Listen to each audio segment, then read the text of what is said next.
Hey, everyone, and welcome to another episode of the Remarkable Coach podcast. As always, I'm your host, Michael Pacheco, and today with me, I have my friend Suzanne Taylor King, STK. Hey.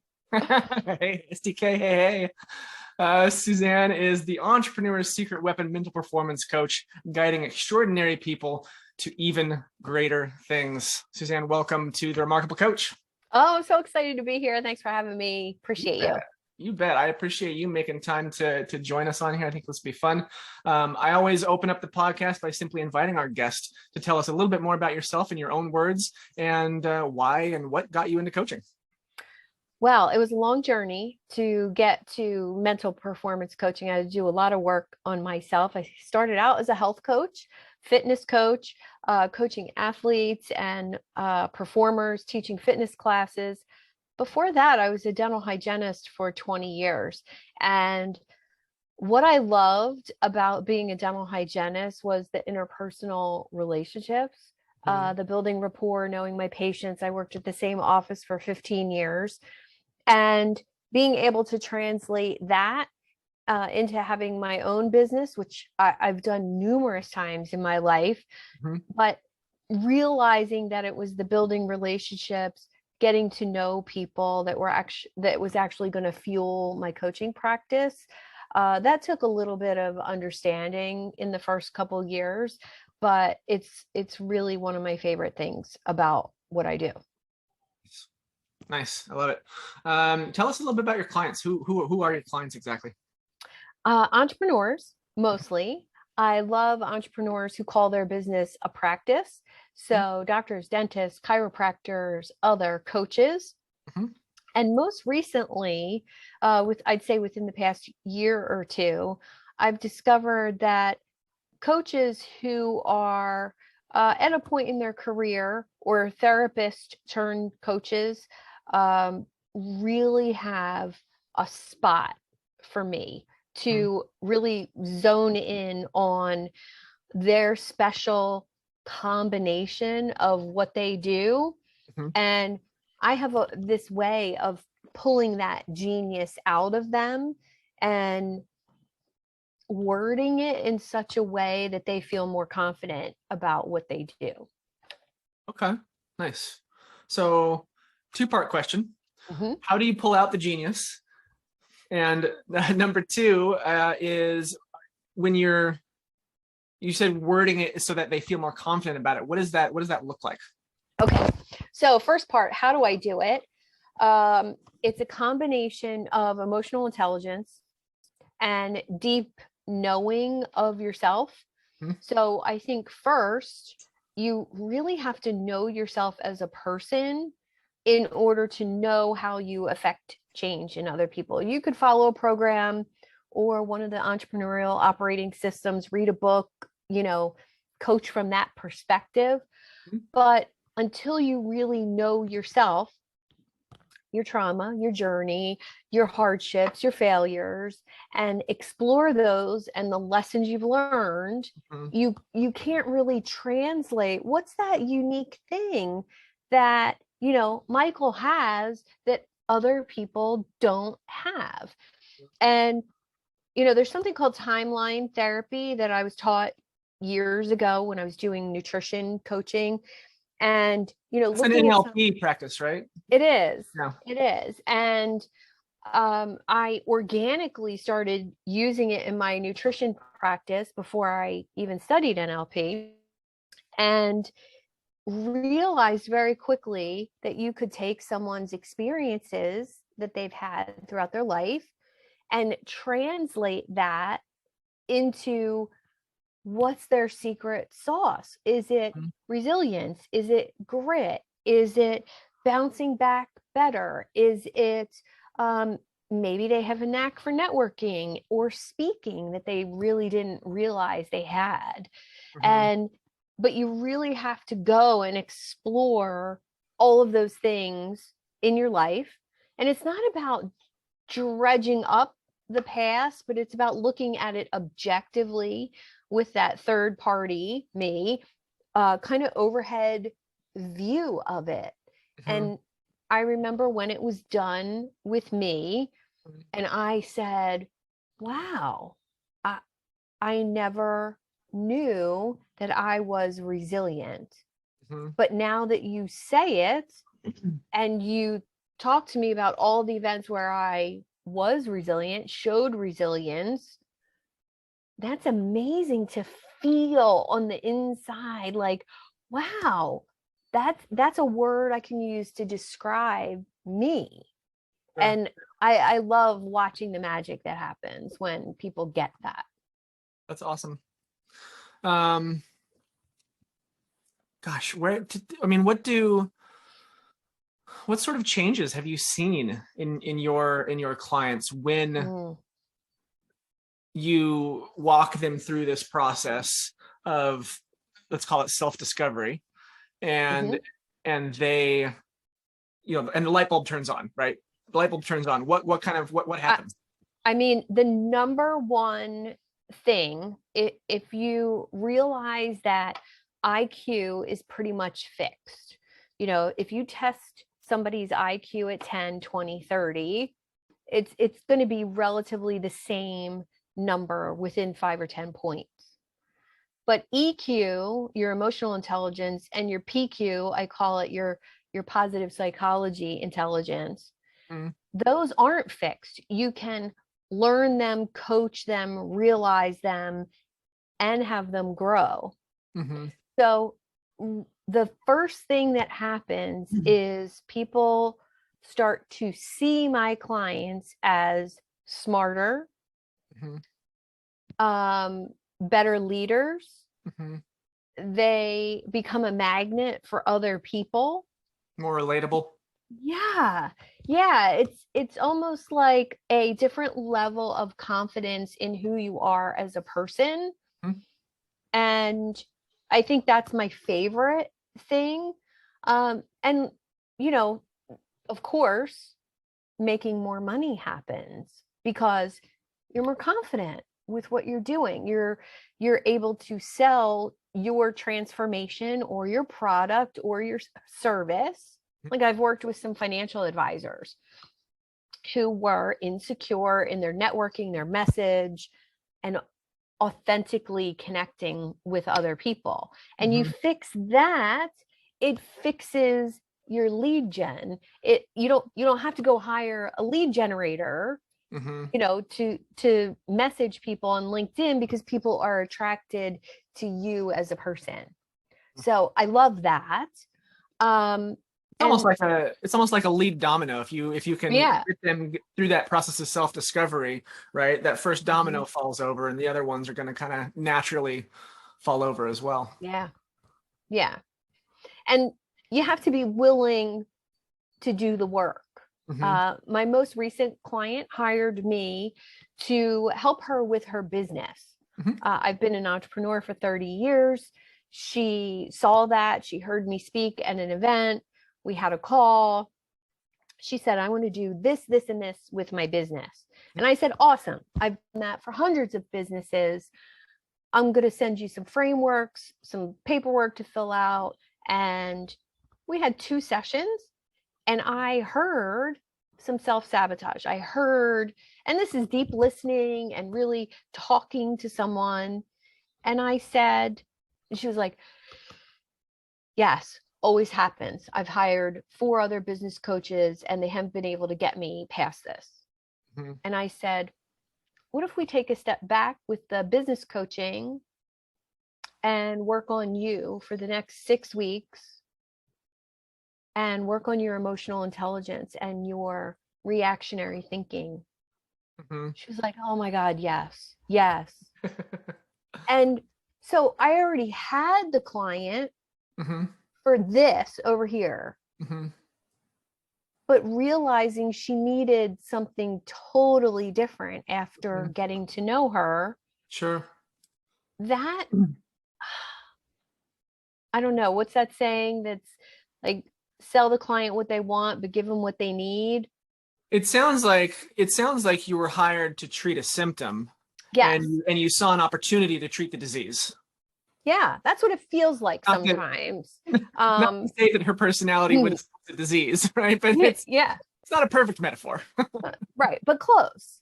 it's about getting to that root cause of Right. whatever's happening in your business. And I guess that's, my holistic health background has that way of thinking. So, if I have a digestion problem, I'm not going to take a pill to combat the digestion problem. I'm going to fix what's bothering my digestion. Right. So I've always been like that. So if you look at that from the aspect of coaching, if you hear a deeper problem going on, it makes sense to have the tools and the resources to fix that deeper problem. Yeah, I love it. I love it. That tracks. Thanks. Suzanne, tell us more. Tell us about how you get your clients. How do you market yourself? Oh, it's such an interesting question. I would say now, after 12 years, lots of referrals, lots of past clients who have podcasts, who have speaking appearances. I've been part of a speakers association and had an agent for a little while before COVID and was doing a lot of paid speaking. So clients just came naturally from that. Since COVID, I would say I've done more networking than ever before, from mastermind groups to having my own community. And I mean, people ask me about lead gen all the time. And I think, gosh, I have 40 people to follow up with this week that I've talked to from a networking event or a Facebook group or commented on my posts from social media.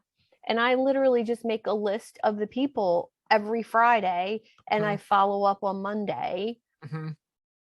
I don't make a big deal out of it. I don't do any complicated funnels, or it's very basic on my website. Sign up and get an email series. You get 10 emails and that's all you're ever going to get unless you want to be on the list for my events.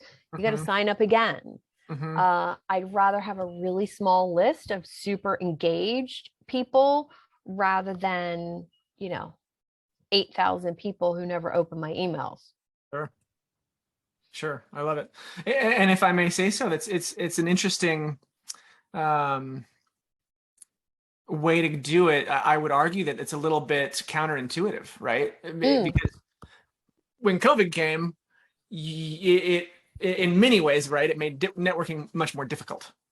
And right, well, obviously like Zoom and stuff now, right? But that wasn't always the case before COVID.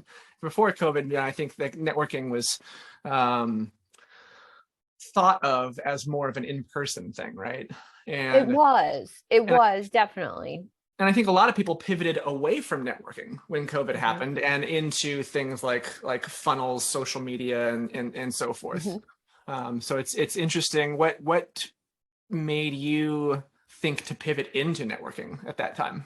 Well, I had always had a local network of people just from, speaking locally, teaching workshops and that kind of stuff. So I had already started to have that local community years ago.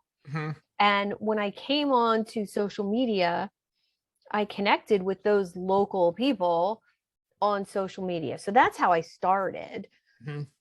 The in-person networking for me before COVID, before I truly learned a referral system, a networking system, an actual process of inviting people to a coaching session, serving them, astonishing them with that coaching session, having them ask me how they get more of that.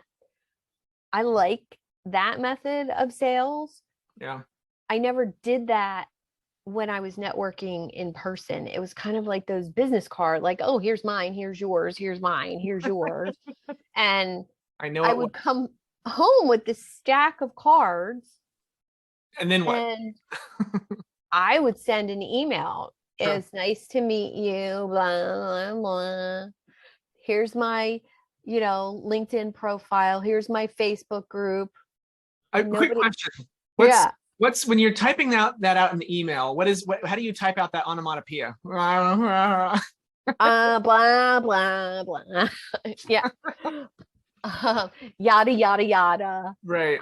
I've actually done that a couple times and got some good response. Hey, it was really nice to meet you at so and so's event last night. Yada yada yada. Want to buy my stuff? And they laugh, And so I do handle some things with humor, but I will say since COVID, I would say maybe 2.5, 3 years ago, I started following a system for getting referrals, for asking for referrals, for giving those coaching. So my strategic partners all have a paragraph that they can gift a coaching session with me to one of their clients. So imagine a financial advisor who is very successful. He's got some awesome clients and he meets one that's going through a divorce, struggling with some mindset issues, struggling with, feeling confident, whatever. And he says, you know what? Look, I have this amazing friend who's a coach and I'm going to gift you a session with her. She's going to waive her fee and she's going to serve you powerfully for an hour and not sell you anything, just really help you tackle this issue that you're facing. That value add has done more for my business than I can ever say. And I was a little skeptical at first with doing it, but it really works. I love it. That's great. Yeah. That's brilliant. I think, the humor approach is definitely a good one because especially in 2022 and 2021, like the things are moving, business is moving away from the suit and tie, formal handshake kind of situation. And it's like, it's a people business, right? I mean, everyone that works in a business is a person. Everyone that owns a business is a person. And especially at this level, it's so much more pleasant to work with a human than a robot. I feel, I used to do contracts with clients and I hated the word contract and I changed it to coaching agreement. And it was as much an agreement for what I agree to as what my client was agreeing to. And I added in all these things of here's what you can expect from me. Here's how I show up. Here's how I want you to feel. I want you to feel like you can text me. I want you to feel like you can email me. I want you to feel that there's this confidentiality place, right? Whatever you say is between you and I don't talk to my husband or my friends about my clients, right? And I don't talk on social media about my clients unless they tell me it's okay. Sure. And that brings an extra level. I think that's where the secret weapon came in, because certain executives, oh gosh, if people know I have a coach for, my mindset and my intelligence, my emotional intelligence, how's that going to make me look? I'm like, well, fine. I'm not going to tell anybody. If you're crushing it, no one's going to give a shit. Right. and nobody's going to care. No one's going to care. Yeah. Just do a good job and you'll be fine. Right.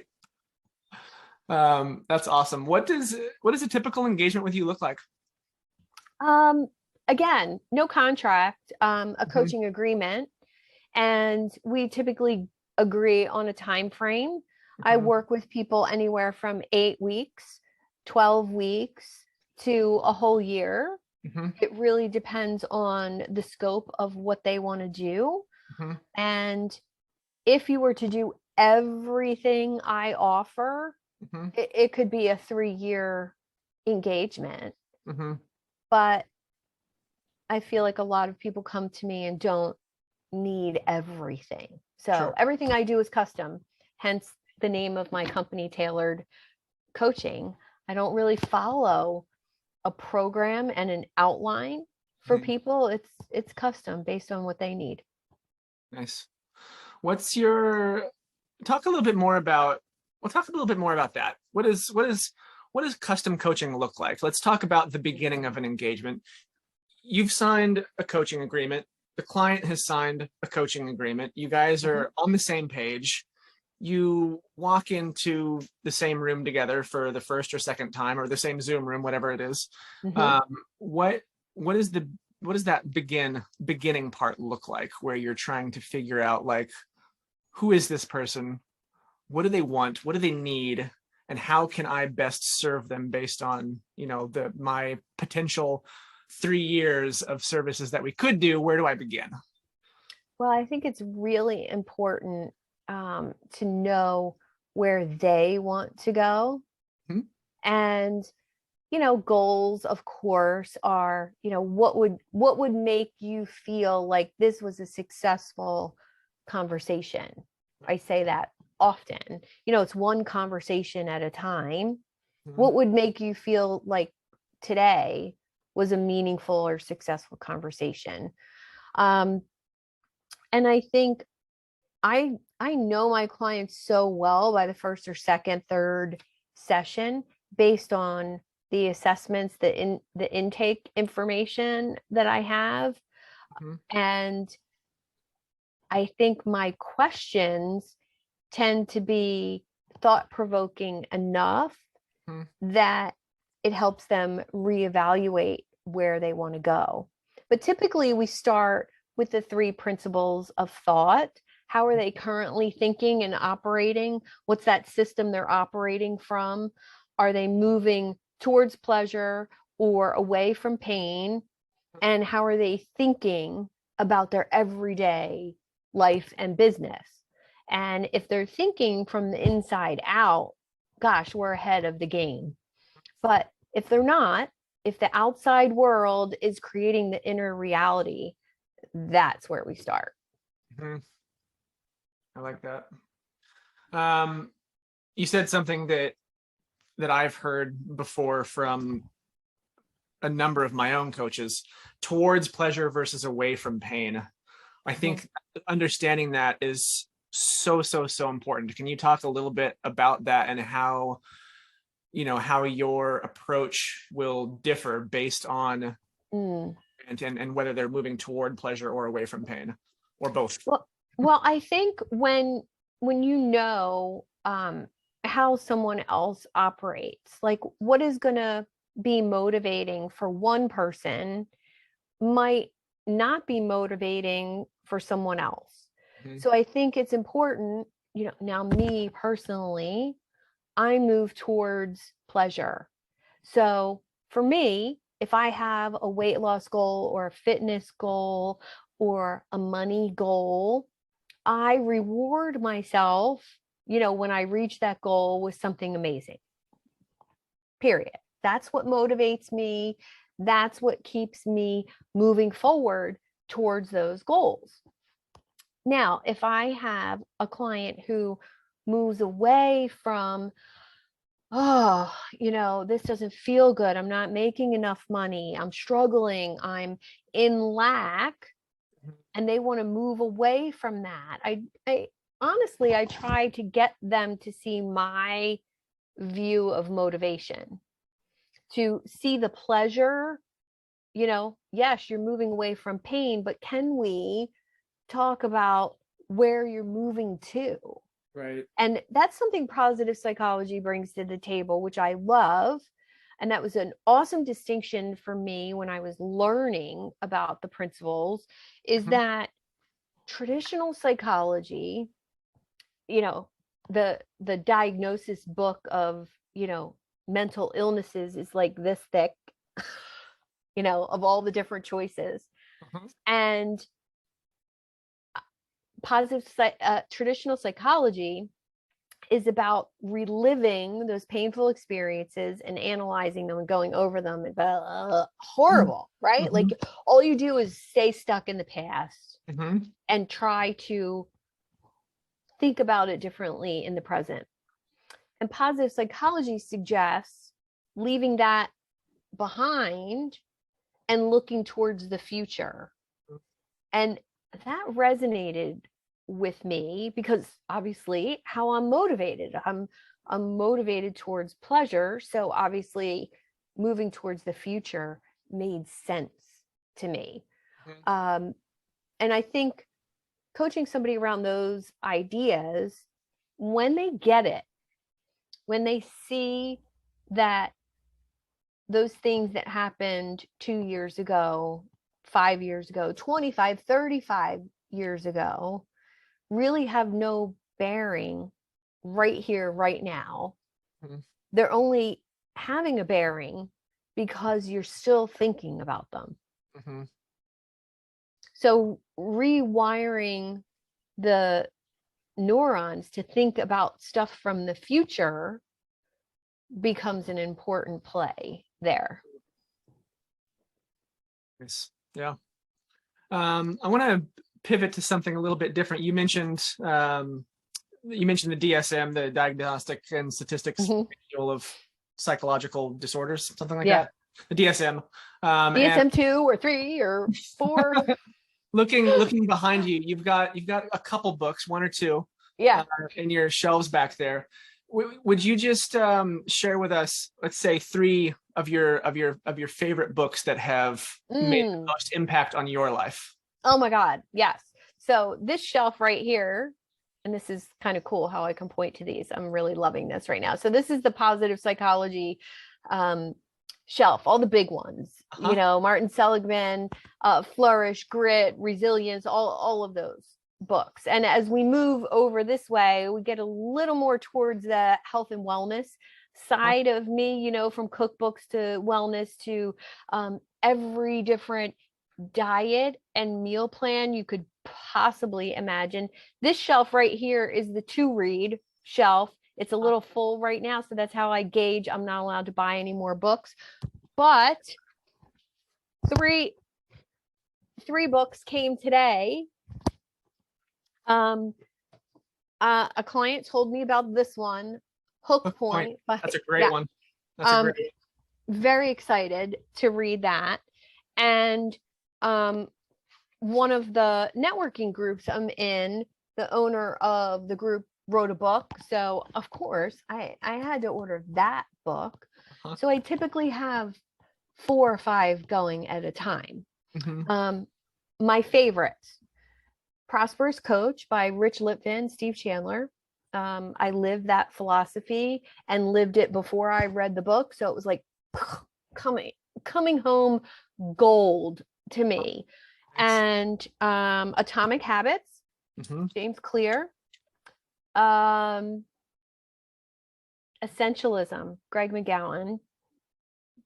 Favorite book for CEOs, executives, people running a company that are bogged down by too many emails, too many meetings.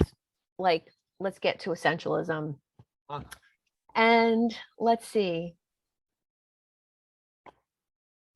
I would say Ryan Holiday, The Hero, The Obstacle is the Way. Yep. Stoic Philosophy is a personal fave. Love The Daily Stoic. Love Ancient Wisdom and how it relates to modern stuff today. Yeah, nice. I love it. I have read. Have you read The One Thing by Jay Papasan and Gary Keller? I have not. I feel like, so I haven't read Essentialism. And I feel like there's always anybody that I talk to has either read one or the other. And interesting. And they're always like, but they're always a favorite. Essentialism, they're going to quote essentialism, and they're going to quote that as one of their favorites, or The One Thing is mentioned. But it's just, and this is not really going anywhere. I find it funny that I speak to so many people that have read one of these books, but not the other one. Well, I would say that's unusual for me. And now I'm just putting it on my list because one of my favorite things to do when I read a book is to read everything I can get my hands on about that topic. Yeah. So different perspectives fascinate me. One of the things I love about personal development is book summaries. And I worked with a coach numerous years ago who wrote book summaries. And I was like, wow, this is an amazing idea. I can print one of these out and I can basically get the 10 big ideas from a book before bed. And this became my nightly thing. Print one, read it before bed. Print one, read it. And if it really excited me, I would buy the book. There you go. So right now, I'm really into self-awareness, mind-body connection, and all because my acupuncturist, who is a Chinese medicine doctor, said to me, how to learn to be so aware of your personal space, your body, what's happening.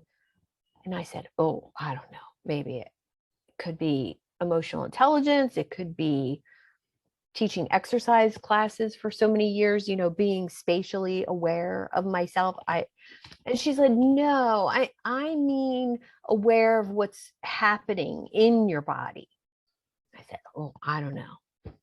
So I came right home and I went to my book summary websites, which I belong to two, and I downloaded every book on self-awareness. What's your favorite book summary website, or what are the two that you remember of? Optimize, Heroic by Brian Johnson. Is that optimizeheroic.com? It's optimize.me. Okay. And so he has master classes, book summaries, and it's all free now because he's moved on to another company called Heroic. Nice. And then the other one is Read It For Me. Nice. But I've belonged to a couple different other ones, and there's so many out there now. And there's actually an online library that I like as well, digital downloads of books, and that way I can skim through them and toss them. Nice. If it's not something that's really what I need. That's great. Yeah, and for our listeners and viewers out there, we'll make sure and get these links and books on the awesome on the show notes, because this is great stuff. Yeah, I'm not familiar with optimize.me. I love to read. However, candidly, I am an incredibly slow reader. I'm a sub-vocalizer, so I read out loud in my head, and I read painfully slowly, but I really, really, really enjoy it. So I Brian Johnson's structure for his philosopher's notes is the 10 big ideas from the book. He pulls out awesome quotes. Like, so if you're reading it, you could share one of those quotes, or, maybe it motivates you that day, that quote. I love his style of doing it, where Read It For Me is basically similar, 10 big ideas from each chapter, but it's not as visual, and it doesn't pull out quotes and stuff. So I like Brian Johnson's style. Awesome. He's no longer doing those, but there's probably 3,000 of them on the website. So it'll keep me busy for a few days. Yeah, absolutely. Absolutely. Suzanne, let's circle back. Let's circle back to you and your coaching. Would you talk to us a little bit about maybe the kind of things that you struggled with when you first became a coach? Sure. How you self-confidence, 100%. Yeah. I think I was always a confident person.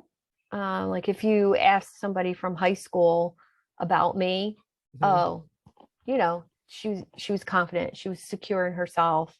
Didn't cave to peer pressure or any of those things. But when it came to, I was confident with a client if I was sitting with them. Okay. But when it came to putting myself out there in the world and saying, this is what I do, that was difficult for me. It felt super uncomfortable to be the brand, so to speak, because I had always worked for someone else. Mm-hmm. And my first business in the early 90s was a retail store that did really, really, really well. And no social media, Mm-hmm. no advertising, just an incredible product that younger people wanted, and there was nowhere else to get it. Mm-hmm. So it was just great timing, right?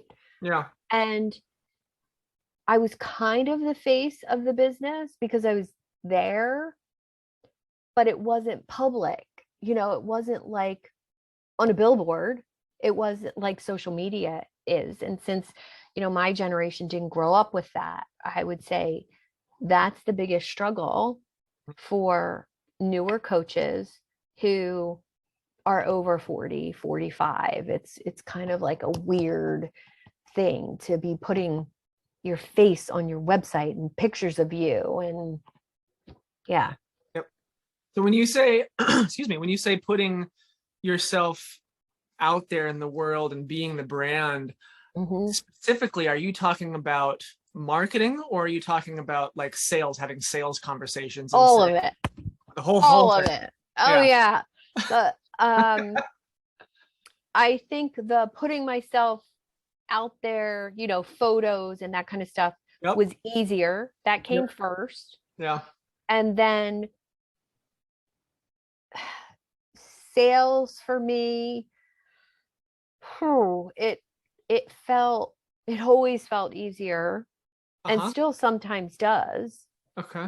For me to talk about someone else's products and services, like, oh my God, this person's awesome. Oh, you got to listen to this. Oh, you got to read this book. But when I got to talk about, you need to come and do my 8-week emotional intelligence program, and it'll change your life. Let me tell you about how awesome I am. Yeah, that's a little different. That requires a certain art in listening and being able to talk about yourself in that way. So I think that was the hardest thing to learn. What did it look like for you to overcome that? Was it time? Was it practice? Time? Did you read a magical book? Did you hire a coach to help you work through that? I did hire a couple coaches who I thought could help me with that, and that didn't work out so well. I asked everyone I knew with expertise in that area for insights and help. I read books on sales. I studied NLP. I studied sales techniques, objection techniques. I took a class with Lindsay Wilson, who is like a master closer, authentic closer. And some of the objection stuff still feels icky to me. Like,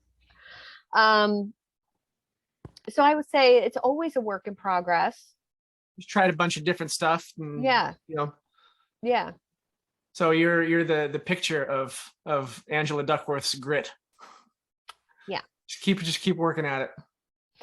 Yeah. What works? What doesn't work? What feels good? What doesn't feel good?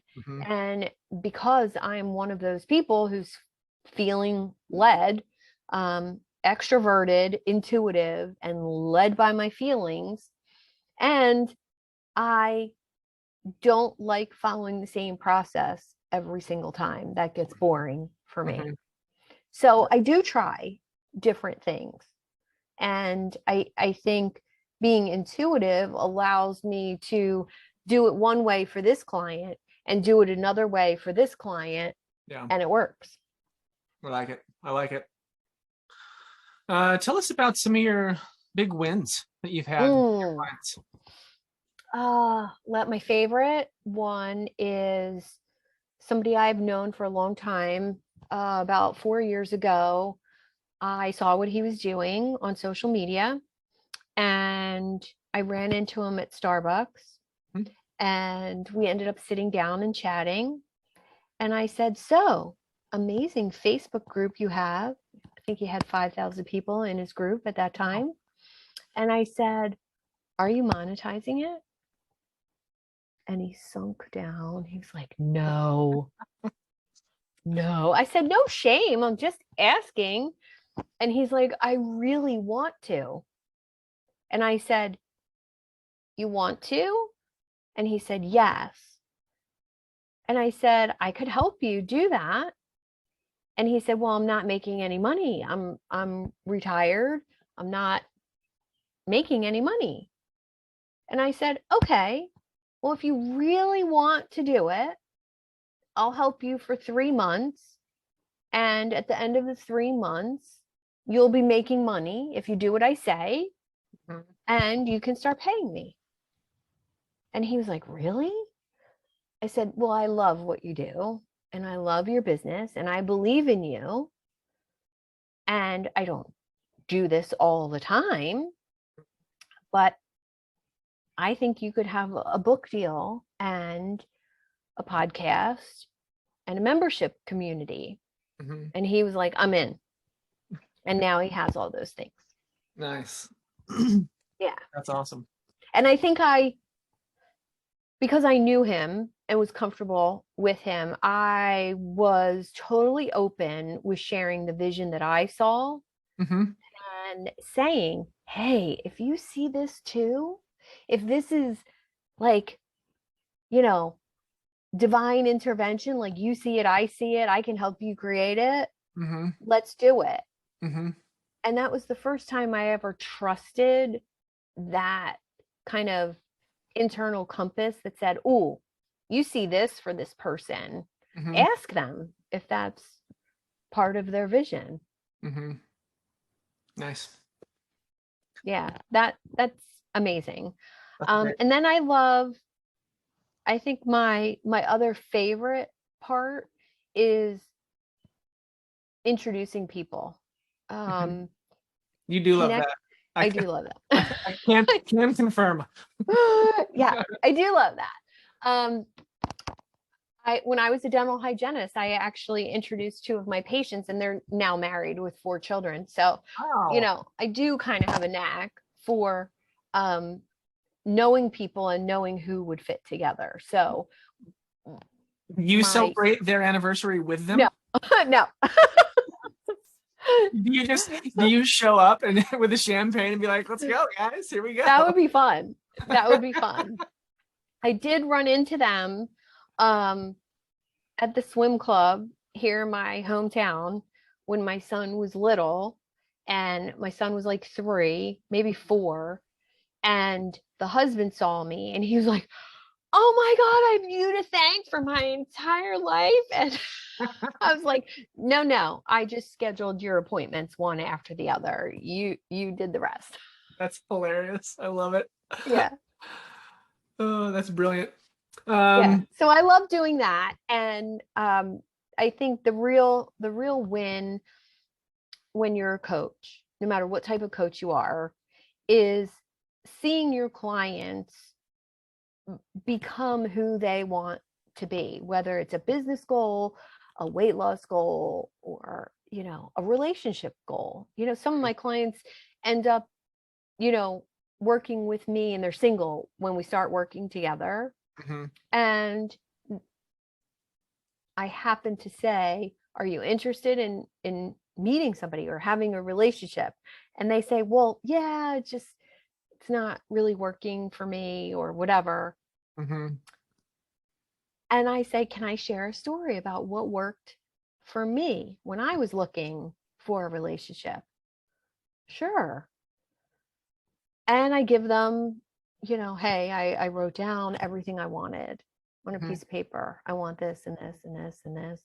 Somebody who does this, somebody who says this, and literally just put it in a drawer.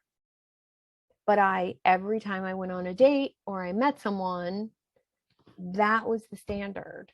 Yeah. And if they weren't that, I said no.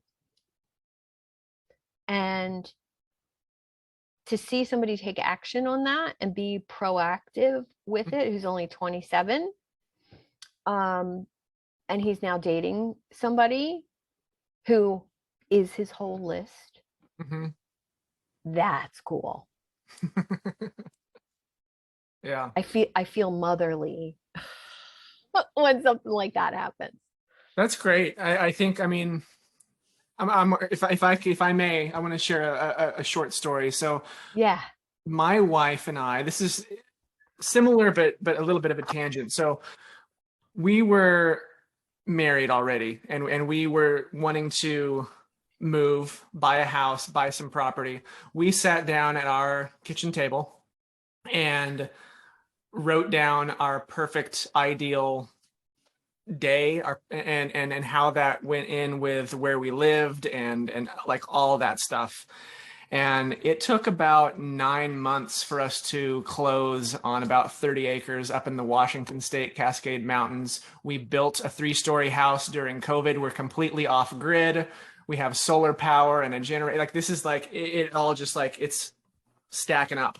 Yeah. The only thing that we don't have yet that was in our vision as well is horses.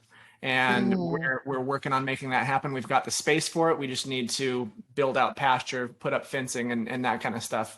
Wow.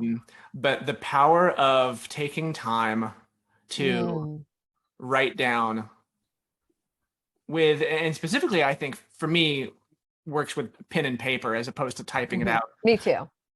Writing it down and really taking time to think about what it is you want, that gets into your subconscious, and your reticular activating system will kick into high gear, and you'll begin to look for that stuff subconsciously, naturally.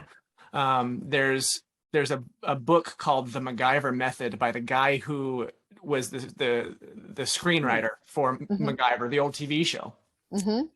And the way that they came up with all these crazy scenarios is that he would, on a whiteboard, he would write down the problem, the situation that MacGyver got stuck in.